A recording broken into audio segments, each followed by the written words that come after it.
Hello sports fans, this is Anthony with BBSN, and originally I had just set up to record Game 4 of the Satchel Paige Traveling All-Star Barnstorming Tour against the Cooperstown Misfits, and went to get the mail prior to doing so and found this package in there. So the focus of the video changed as I was very surprised and excited to receive my copy of Red, White, and Blue Racing from Play Sports or Play Games, sorry. And I just ordered this Saturday. So I ordered this Saturday on a holiday weekend, and Keith got it in the mail that day, and first day that mail was delivered after the holiday today, the box was sitting in my mailbox. So, you know, first off, I've ordered before from Keith, have History Maker Baseball, enjoy that, just have not had time to fit it into the channel yet with Payoff Pitch and Strat, but I do still play that, and very unique and enjoyable game. But in dealing with Keith, the customer service and turnaround time are just amazing. To order a game on a holiday weekend and literally get it the next business day. Absolutely phenomenal. So hats off to Keith. Always a pleasure dealing with you, and every product that Play Games puts out is absolutely top-notch quality. And this particular game, I kind of looked at it several times over the last few years, and 2 or 3 years. And really, I'm not a NASCAR fan. I don't follow the sport. Rarely, I'll watch it only if I'm at a friend's house, and I'm thinking of one friend in particular who is a fanatic. But really, that's the only time when I'm kind of forced to watch it. But in looking at this, the game always intrigued me, and I never really went beyond that until I was watching last week, I believe last Monday actually, Monday or Tuesday, after further review, and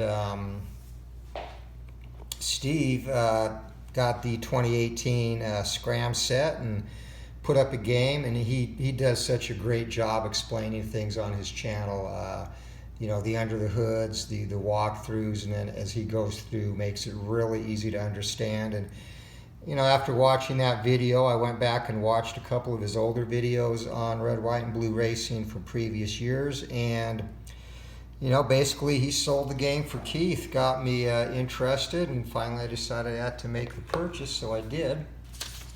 And here today, so this will be joining the channel in rotation with my baseball and boxing projects. So we're just going to do a unboxing here, if you will, a little brief video. So first off, always impressive whenever you order anything from Play Games.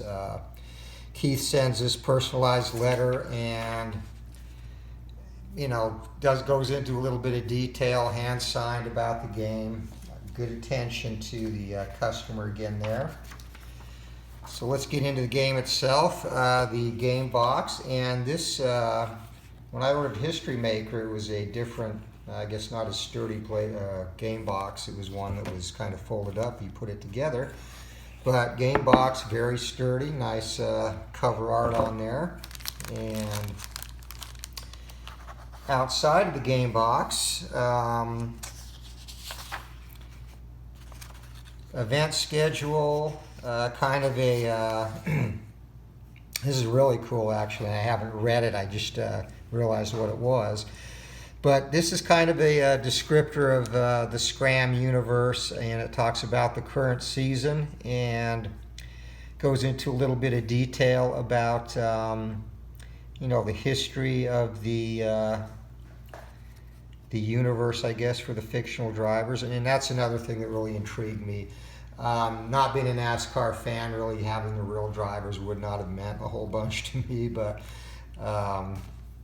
Steve, when he did his playthroughs on After Further Review, was using the SCRAM fictional set, and just caught my attention. I really like that fictional concept where you can kind of build a universe, develop your own affinities for drivers, and as he said, in some cases dislikes. And you know, it seems like just from the names themselves, the car designs, the cards, drivers will kind of reach out and I guess grab hold of you. Like some that from watching the videos, Ray Bob Walker. You know, if that's not a NASCAR driver's name, I don't know what is. But you know, I found myself rooting for him.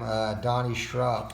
He is a driver that does not have the most resources, so kind of an underdog, and I love underdogs, but you know, drivers like that, Mooch Thomas, he's probably my favorite driver of the fictional set, and I'll get into that more. I get sidetracked easily, sorry. So we have this little bit, you know, kind of a little bit of overview, backstory about SCRAM, and then the 2018 Stock Car America event schedule, which is SCRAM is the acronym for that. And here it's got all the races, starting with the Copper State 500 at Desert Saguaro Super Speedway, which I believe would be right here in my home state of Arizona. And just kind of moving on down the line, and the final race, the Lone Star Financial 500 at Texas National Motor Speedway in October. So 34 different events there, so a full slate of racing. And also included in that, some of the teams have more than one driver. Dick Exum, he was another driver that really stood out in watching the after further review videos, because as Steve said, he kind of, just the name itself, and he's a veteran, he's retired, come back now. He is an owner or co-owner of a team, so he's kind of an owner-operator, still drives a little bit. And this is just kind of an overview of all the different drivers, and you'll see here he's the alternate driver behind Aaron Hartley on his team, the Exum team. And you know, just has a little note about each of them, and that's kind of cool too. It just gives you a little taste or a tidbit of each driver, and then you're kind of free to let your imagination run wild and build up on that, which I like a lot. So that came with it. And second page of drivers there. And again, Mooch Thomas, bare bones garage, low budget equipment. Some think he should have hung it up already. Well, again, I like the underdogs, and Mooch Thomas is about as cool a name for a race car driver as you can have. Joey Plonka was another one that kind of stood out. Parnell Drake, for some reason, not one of my favorites, so he might be one of those guys that I do not like. Same with Wayne Montana. And, you know, Wayne Montana, one of SCRAM's toughest competitors, grudgingly gives up the wheel for a few races in 18, so he has a alternate driver there, being groomed as his successor, Cooper Mixon. So we'll see how that goes. And then inside the box itself, the game board, and I did print out, there was a Al Wilson made an alternate game board, and I did print that out. I haven't taken it to get it printed off yet, or I was also thinking about maybe getting one of the nice play mats like Steve Tower has, but we'll see. So here it's got kind of the race week events guides, and this, or events guide. This is what you'll go through prior to the race, and you get your TV drivers, get the events from the TV drivers based on roles there, TV interviews, different TV events, etc., which adds a little bit of unique flavor to each and every race. Game instructions here, a nice condensed little handbook, which I have a pretty good feel on how to play the game just on watching the videos. Again, Steve does an awesome job explaining how things work, but obviously this is a quick and easy read, so I will go through that. And you know, some things I want to make sure I have a better grip on, for example, feuding and fuming drivers and how that plays in, which is another unique feature of the game. You can have two drivers that actually are in a feud, so kind of raises the stakes and interactions between them. So the guide, and then of course the standard game board. as well as the dice, and it comes with, as is the standard for play games, red, white, and blue dice, which get you results, or which you use in resolving the different events that come up during the race for each group. One black, two metallic die, and these dice indicate which group you're going to look at or if a duel takes place. And then the 2d6 metallic die tell you the specific trait to check for advancement and that type of thing, as well as performance chips, which basically, I guess for lack of better words, are mulligan chips. Drivers can earn these through either race week events, if they're, say, a TV driver, or for events that take place during the race. And these chips allow you to automatically succeed on a check to advance if you fail it, or if you are a driver fending off a possible pass or event, you can use them to successfully defend a pass attempt. And then the game board itself, and again, really nice, simple board. It's got the 43 cars in a race, and they're divided into 3 groups. So this is the first group, and basically your race leaders, your race leader, and then the top contenders there. And they get a bonus to their brake checks, which are used to defend off actions, maneuvers, basically passing attempts. The second group here, which is 2 drivers per spot and goes up to 19th place, and then the remaining 24 drivers, if you get the math that Al Wilson made, there's a space to include all of those. Otherwise, they'll just be in a stack from 20th place up to 43rd place. So, and again, as with all of Keith's games, really nicely put together, good sturdy cardstock quality, good detail on everything. And then in addition to that, the basically this is really the only chart that you need. And this, when a problem comes up, which is one of the die rolls that you'll get with the black die and the 2 metallic die, different odd problems there, driver finder tables, and then on the back, rare results for each group and super rare results, as well as driver finder tables, black flag table. And really, this is pretty much the only chart, as well, obviously, initially I'll refer to the instruction booklet, but going into the race week guide, and then during the race, really the only chart you need, so really simple there. And once you get the mechanics and the actions down. And then included with the game is a set of great real-life NASCAR drivers, and again, not not a super huge NASCAR fan, not really at all. So I don't even know if I will use these because the SCRAM universe interests me so much. But good to have. And then different speedway cards, track cards here for the for actual Daytona Speedway, Darlington, Bristol, etc. Texas Motor, Watkins Glen, so real life speedways there. And then a copy of the events, each event chart where you keep track of your laps, starting position, finishing position for each driver, who is feuding or fuming, any lead changes and how many laps they led, a list of the TV drivers for that race, and then any additional notes.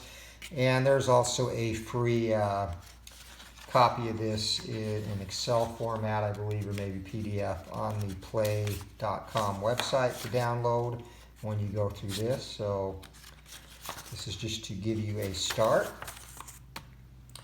And then finally, the meat of this and the reason I ordered the game. First off, for the SCRAM season, we have our fictional racetracks here. So each racetrack is set up and has different effects, not only on the race itself, but also on groups you check. And most of the time, when you're doing a check for each round or turn, and each turn encompasses 10 miles. It tells you, first of all, what type of track it is, what races run there, how many turns, and you can see that varies. Copper State 500 is 50 turns. Short track, Eastern Seaboard Speedway, the Colonial 500 is only 25 turns. Fast Cash Financial 600 is 30. So on some of these tracks, you will run multiple races during the season. And then it just gives you how the black die affects which group to check and when a duel comes into play. And most of the time, 1 and 2 will always be top group, 3 and 4 middle, 5 bottom, and 6 will be a dual indicator. And I'm just doing a quick look through here to see if any of the tracks are different. I know in the Pioneer set, which is the 1950 NASCAR Pioneers card set, which actually also does interest me because I know absolutely zero about any of the NASCAR Pioneers. I am familiar with some of the current names, but I know on that set sometimes it differs where only 1 might be the top group and 3 and 4 middle, 4 and 5 bottom, and dual, etc. But it looks like these are all pretty much standard. 1 and 2 will always be top, 3 and 4 middle, 5 bottom, and 6 dual. And the other thing that comes into play on the tracks here, besides the number of turns, is an escape roll and repair roll. There are modifiers depending on how hard or tough the track is on cars. So Northern Lights Motordrome, for example, an escape value of -1, which basically takes the number needed to succeed if there's a trouble event on the track, reduces that number by 1 from the driver's card, and repair rating does the same thing. So a lot of the tracks are no change. Some tracks are friendly. The Southern Speedway here gives you a +1 to repair. And I know there was one track in here I saw in the video which was pretty brutal. I believe had a -2 to one of the columns. And that might be another set of tracks, but anyway, these SCRAM tracks, so excited to separate those. And then what really hooked me in was the fictional universe, so the final piece here, and 2 sets of cards. The gold set is for TV drivers, and again, those are selected prior to the race during race week. And what that designates basically is that they have done something noteworthy, and one example would be whoever won the last race, I will automatically, well, I think it's probably in the rules, I just know Steve was doing it, but they automatically get a TV card, and then you'll roll the dice and select a random number of TV drivers, and they will also get the gold card here. And what the TV card does is basically puts them in a better position at the start of the race where they can earn performance chips from interviews and race week events, or it could possibly hurt them. So again, just a little bit of variety, a twist that comes into play. And the best part is, you know, your good drivers are your trophy drivers, gold being the best, and then silver, bronze. And then you have a lot of either aging veterans or young up-and-comers, or I guess basically hangers-on that do not have the funds per se. And again, my buddy Mooch Thomas, they'll have these symbols here, no trophy, but these symbols here, which makes repairs more difficult and escaping trouble more difficult, and also represents a poor pit crew. You can see here Mooch Thomas has a fast pit rating. Jeez, fast pit rating, don't say that fast, of 2, where someone like Austin Bigler, who is a gold trophy driver, he has a fast pit rating of 9. So that just helps, again, getting out of the pit, earning performance chips, etc. So, and then the standard set of driver cards, and again here, just going through some of these. Jordy or Kevin Pettis, I believe that Pettis, Jordy, and Kevin are brothers, and I'm looking for Jordy here. I do know Jordy was one of the better drivers. Okay, there he is. So we got Jordy and Kevin Pettis. So interesting there to have siblings involved, and I would assume they are siblings. Again, I have to read all the descriptions of the universe here. Dick Exum, again, he's the aging curmudgeon, the veteran who's hanging on for possibly one more season. And I think in the 2016 set, I saw some other videos on that. He actually did not have a trophy, so he's got a little bit of his swag back with the bronze trophy. And you can see the differences here in the ratings. The boxes up here are their gas pedal rating, and that enables them to, I guess, successfully initiate a potential maneuver or pass. They have to roll 1 die 6 and get within the squares on their gas pedal rating in order to successfully execute a maneuver.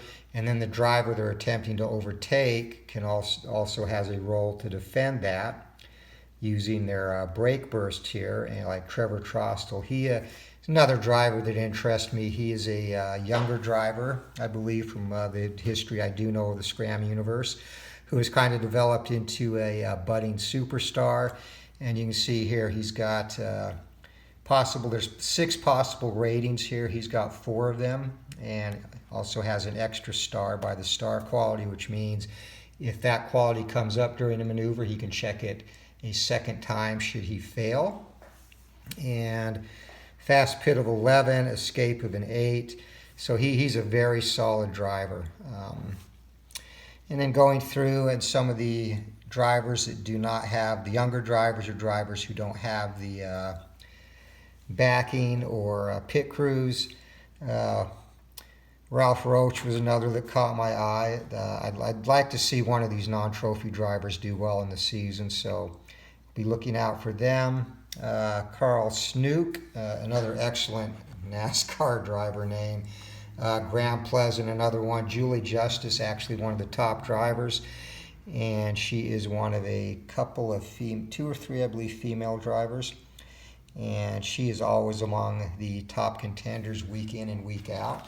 So just a lot of variety here with the drivers, and you can see some of the differences in ratings. Scott Steckel, Rod Phillips, and Raul de Hoyos all on the same team, and each have different abilities here, but none of the 3 are particularly good. They all have the poor pit symbol there, or poor pit crew symbol. And Steckel only has 2 squares on his brake pedal check, so it would be really hard for him to do anything of consequence in a race. Cam Croyle is another one who continually does good. Jeff Daly Jr. And again, he was one of the names that kind of stood out as one of the drivers I might not like so much. But that's basically it. And, if you've played any of Keith's games before, you know that they're driven by keywords or ratings versus sheer numbers. And so when rolling, you roll the red, white, and blue dice in doing these checks. The red die would go against the gas pedal rating. The white die will tell you which driver in the next group you're attempting to outmaneuver or pass or duel.